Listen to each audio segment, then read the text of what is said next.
Hey everybody, it's Norman Will back for another episode of Behind the Garage Door. And today, Will and I are going to head out, meet up with a guy named Tony who's got a passion for his Oldsmobile.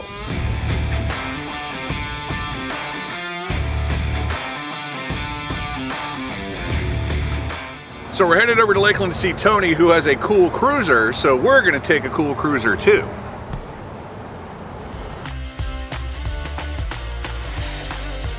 All right, so we made it out to Tony's house here in Lakeland. Tony, beautiful neighborhood, great house. This is really fantastic here. First of all, I want to start off with, you're a former military guy, and I just want to start off by thanking you for your service. Thank you. And I'm super excited to see what Tony has here for us, because he's owned this car for a very long time and has done all this work himself. So let's see what's behind Tony's garage door.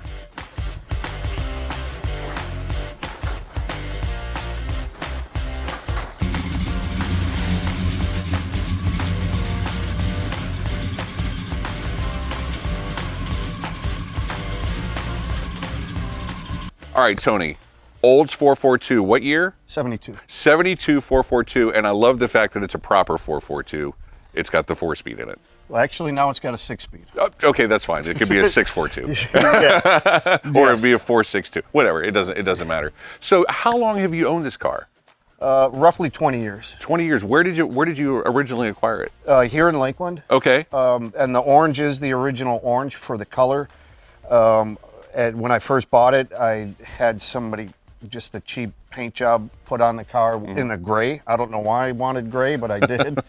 That's why the rims are still gray, because I haven't gotten around to getting those changed yet. But Gotcha. yeah, it is an original 442. I've got the numbers matching motor that has date code correct carburetor, distributor. Even the tabs on the exhaust manifold are not bent yet. Oh, wow. That's in the crate in the garage. Okay. So, because I figured if I hurt that then You never get that back. Yeah, I can't break that. Right. So I put a small block Chevy in the car. Okay. With a Holly Sniper EFI.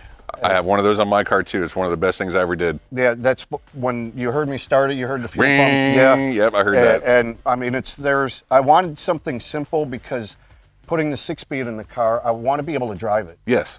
I plan on putting miles, grabbing my wife and the kids. Hey, let's go to the mountains in Asheville. Oh, let's nice. go to So Stone you're ready Mountain. to drive it. Yeah, drive. Nice. Like long mileage. Good. Top down, AC on, and loving life. Heck yeah, that's awesome. You know, one of the best things that I ever put on my car was that Holly Sniper EFI. It was actually a Christmas gift from a very good friend, and that makes such a difference on an old car. I mean, there's some guys out there who'd be screaming at the computer monitor right now, going, "Carburetors forever on old cars," and that's fine. Carburetors, EFI, it's just smart. Especially if you want to do mileage like you do. Well, and then even like I mentioned, going to the mountains. Yeah. I don't have to worry about jetting. Nope. My wife could get in and she won't drive the car, because it's roughly a 500 horse small block.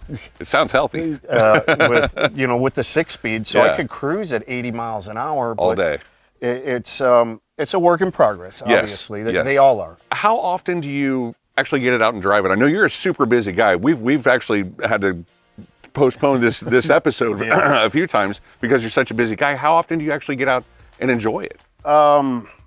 Now, lately, about once a month. It just got drivable this year to get plates on it, get insurance, and it just got painted earlier this year. Oh, okay. So Such a fresh paint job and everything. It's beautiful. Yeah. So what's the factory name for that color? Flame orange. Flame orange. That's a good name for it, because that's exactly what it looks like. It's like Hugger orange. It's the same paint code. Okay, actually. so it's Chevy Hugger orange. Yeah, and Olds Pontiac Flame orange.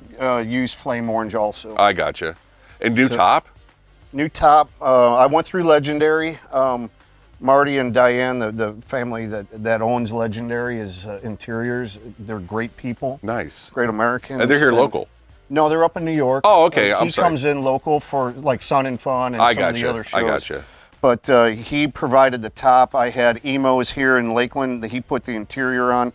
The seats aren't recovered yet, and I got the new. That's where all the new door panels that are here that I have to install. All that came from Legendary. Nice. So, And it's, as you guys probably know, and you're very well aware, you got to save your quarters, because I ordered the interior in October of last year, and I got the last box. I'm still waiting on one piece. Oh, wow. But I got the last box the week of 4th of July.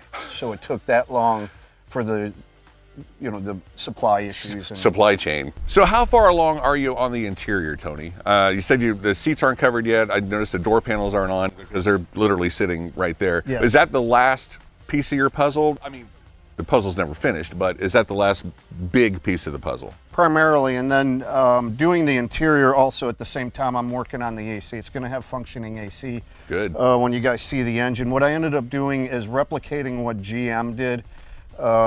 In my own personal history, I went to school for General Motors. I was a GM master mechanic, ASC master mechanic.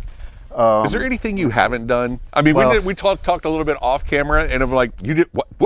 So well, but with all of that, that's why I even have my airframe and power plant to work on aircraft.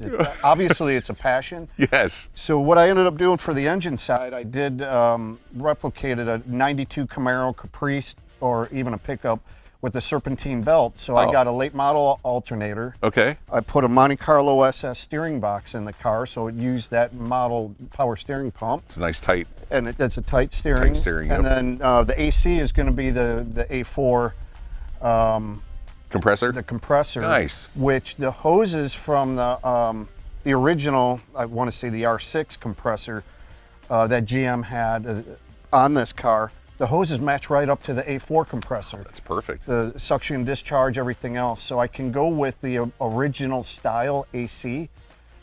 That way, like I was mentioning, if we do go for a long ride down the highway and I have a problem with the Holley EFI, it's a basic. I could get the pump from Napa or O'Reilly's. Yeah. If I have it, it's got HEI. So Oh.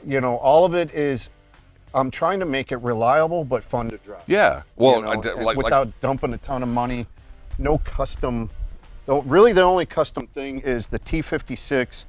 I had modified that the shifter on the T56 is usually towards the rear, and it's a factory bench seat. Really? So I had the T56 shifter moved forward in the transmission. RPM Transmissions did the work for me on that. They're up in Indiana. A good friend of mine, John Sears, is friends with Rodney that owns RPM, and he hooked me up with getting that done. But it's a car made to be driven. I love it. The body shop, or the body man that did all the work, he's a really good friend of mine, Glenn C.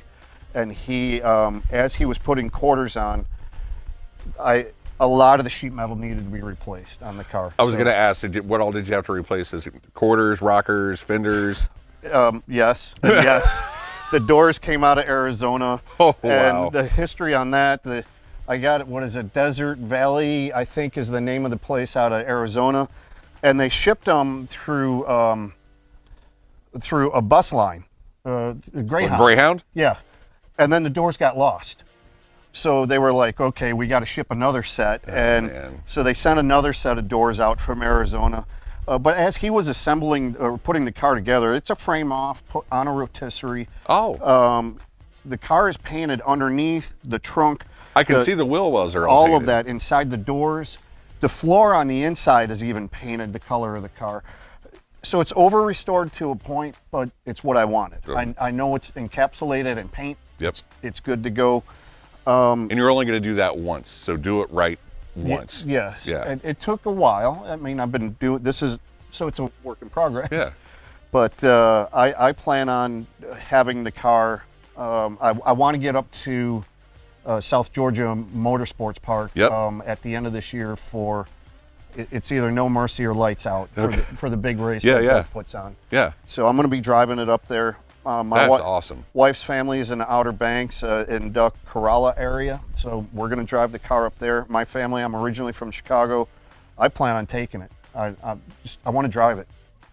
You have built it to do exactly that, and not everybody builds a car to that extent. I mean, they're like they want their cool old car. They want to go to Cars and Coffee. They want to go to a car show. Maybe go off to the beach, and maybe Old Town over in Kissimmee or something like that. But man, driving it from Florida to Chicago, or even the Outer Banks, that's Ideally, awesome.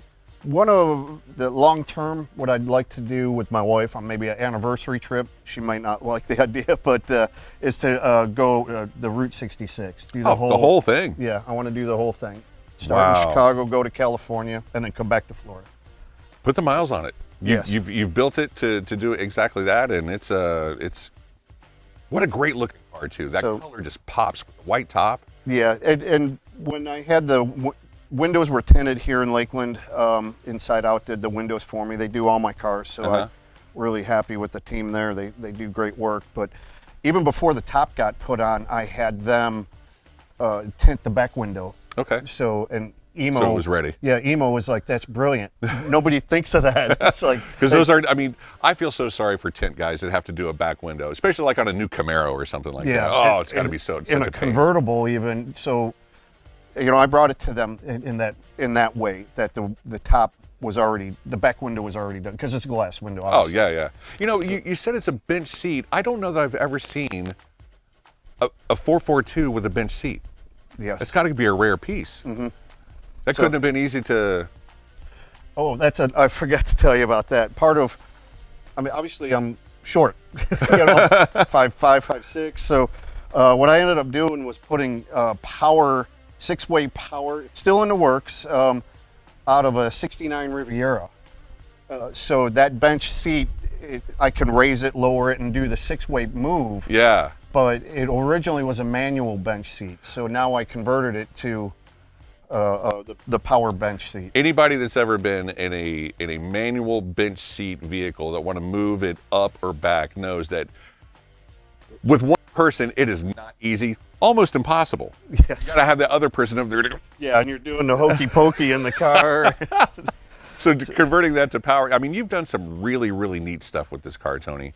You know, the EFI bench seat, the way you did the AC. This is going to be such a neat car when it's done. Yes, it's original 373 posi rear end. Nice. So it does have some pep with the, like I said, with the 6-speed. Through the first four, it's getting up and going. At 60, it's about 1,800 RPM. Oh, nice. That's all day. All day. And the way the motor is and cammed and everything, it doesn't really come alive to about 2,000 RPM. So it lugs at 1,800. Yeah, it's like I don't like this. Well, I need to go 90 then. Yes, I'll say legal speeds. It's able to keep legal speeds on the highway. This such a car, Tony. Thank you so much for sharing your 442 with us and inviting us out to your house and sharing the story and everything else and what you still have to do. And they're never done, like you said, but very bold. And I love the fact that you want to drive this car. GM built these cars to be driven. Yeah. Thank you so much, Tony. We appreciate it, and look forward to seeing you soon and seeing the interior done and seeing everything else done in this car, because it's super, super sweet. Thank you. We're going to head back to the dealership and wrap it up. I told you, Tony loves that car, as he should. I mean, we've had a 72 Oldsmobile 442 here at the dealership that I drove a couple of times, and they're such great cars. And Tony's is primo mint. I mean, he has done such a good job with that, and it, has a long way to go yet, but it's all going to come together. And you've noticed that Tony's car is still in the project stage. We don't care. As long as it's a cool car with a cool story and a passionate owner, I don't really care what stage the car is in.